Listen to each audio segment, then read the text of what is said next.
Move over, Chinese tourists. A new player is in town. There is a new force transforming the global tourism landscape, and it is arriving not in quiet, ordered lines, but in a colorful, chaotic, and completely unforgettable tsunami of color, sound, and raw, stinky human energy. Indians are documenting their rise on the global stage with approximately $31.7 billion yearly. This marks the beginning of the Indian tourism era, and like every previous wave of first-time visitors, they will be amusing for some time, then hated, reviled, slightly misunderstood, and eventually accepted. This tourism embarrassment is the final stage of a developing economy, and India is ready to hit the stage just like its predecessors. And their story tells us something. Every nation looks awkward the first time they meet the world. So buckle up, because you are about to witness how a new generation is learning global travel in real time and how they're different from Chinese tourists.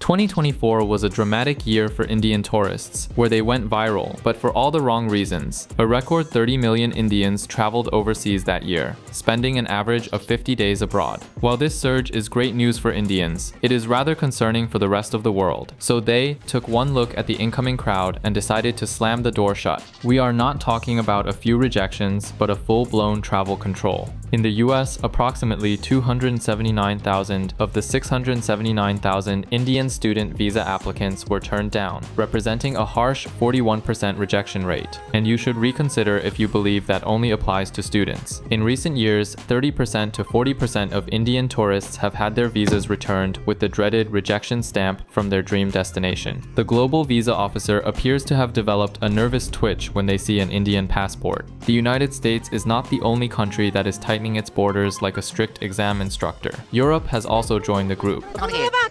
1 in 6 Indian applications for Schengen visas was denied in 2024, and the numbers just rose in 2025. Japan has reduced Indian tourist visa acceptance by 40%. Even Dubai, the unofficial Indian extension campus, has demonstrated rigorous screening procedures. So what's going on? Well, the passport power of India is getting out of hand.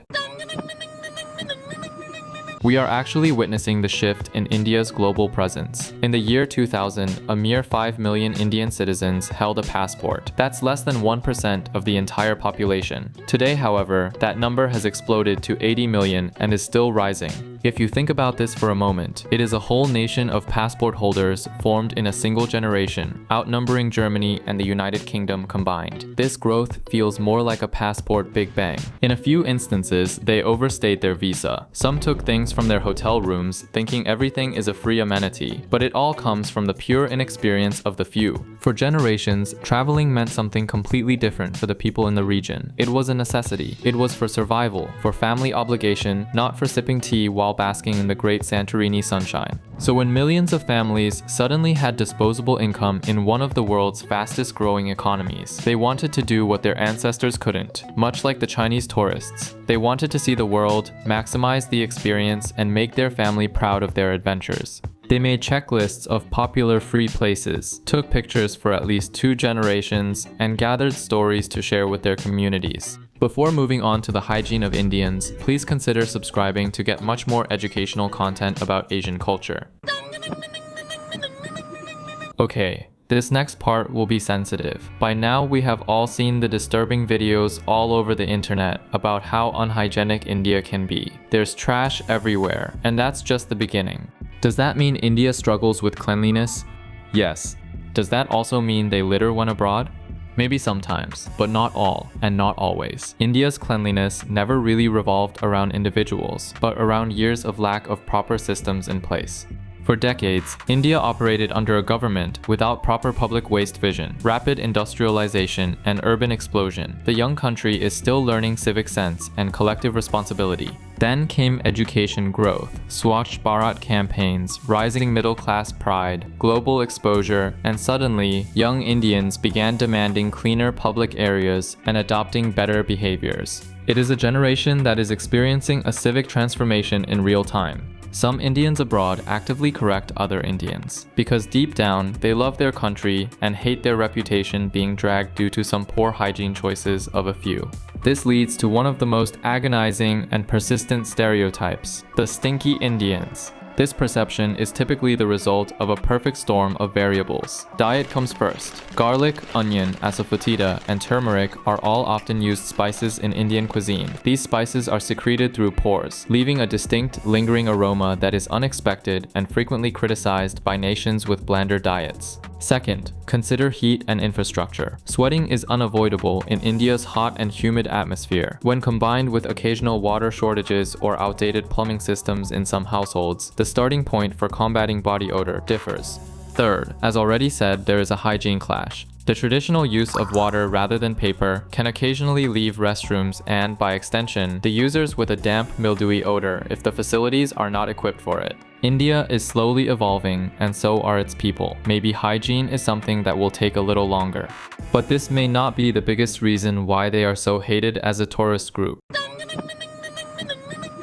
You see, there are tourists, there are large tour groups, and then there are Indian tourists. They are more of a walking demographic event, giving an impression of relocation disguised as a vacation. Take any tourist hotspot, for example. You will see selfie sticks hoisted like a flag, aunties directing with the voice of a pirate captain, and at least 20 people competing to stand out in a bright-colored outfit. The sheer magnitude of Indian travel groups is impressive, and it's not their fault.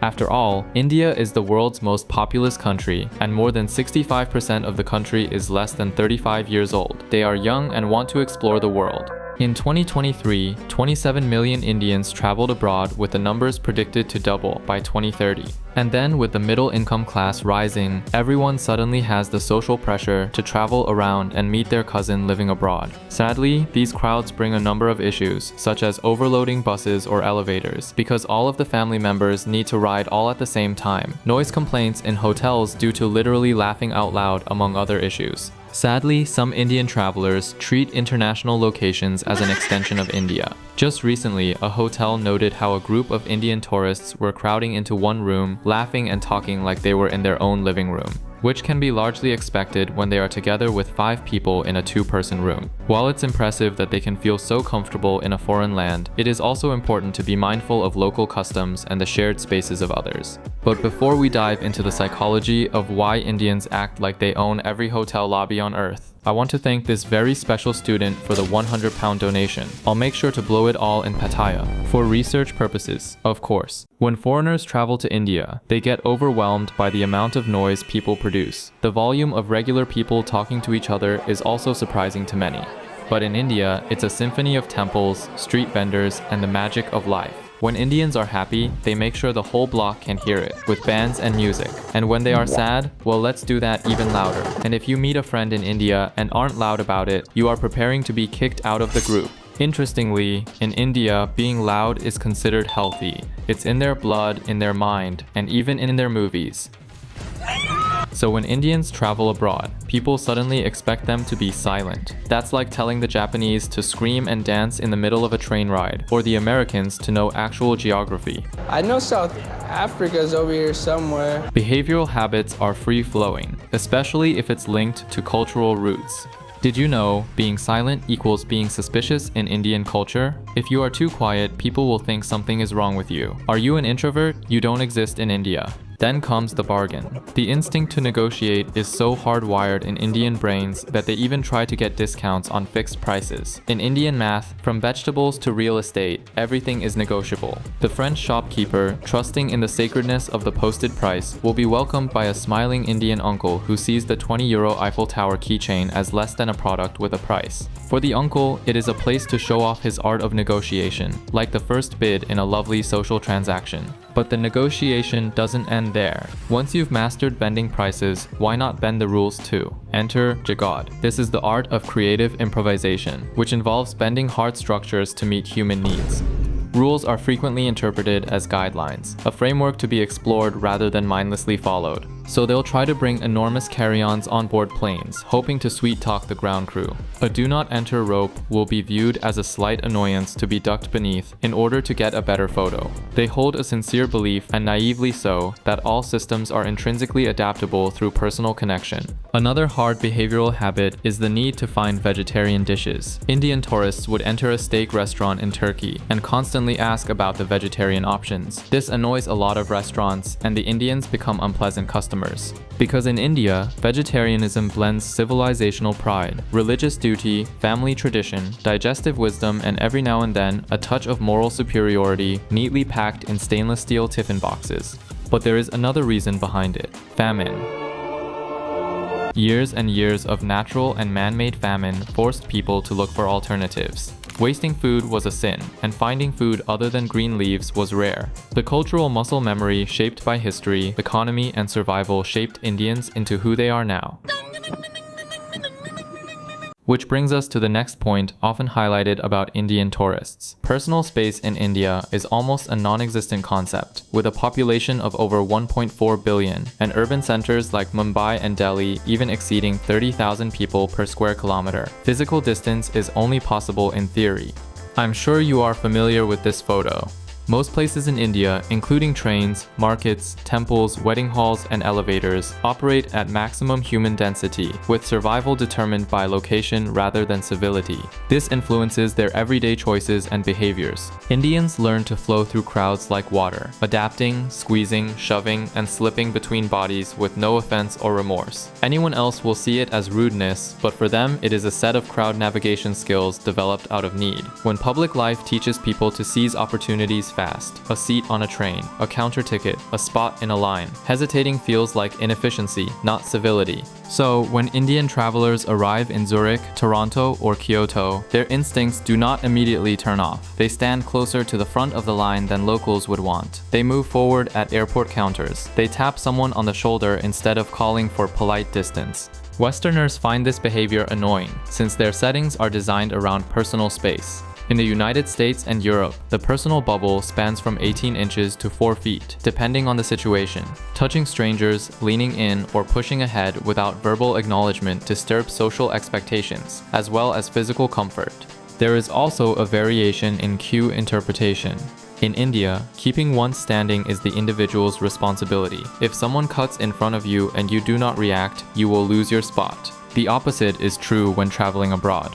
Lines are based on mutual trust. If someone breaks it, the whole structure feels violated. This distinction explains why an Indian calmly sliding into a gap, a natural reflex at home, can cause dissatisfaction in countries where even kindergarten students practice lining up in straight formation before break.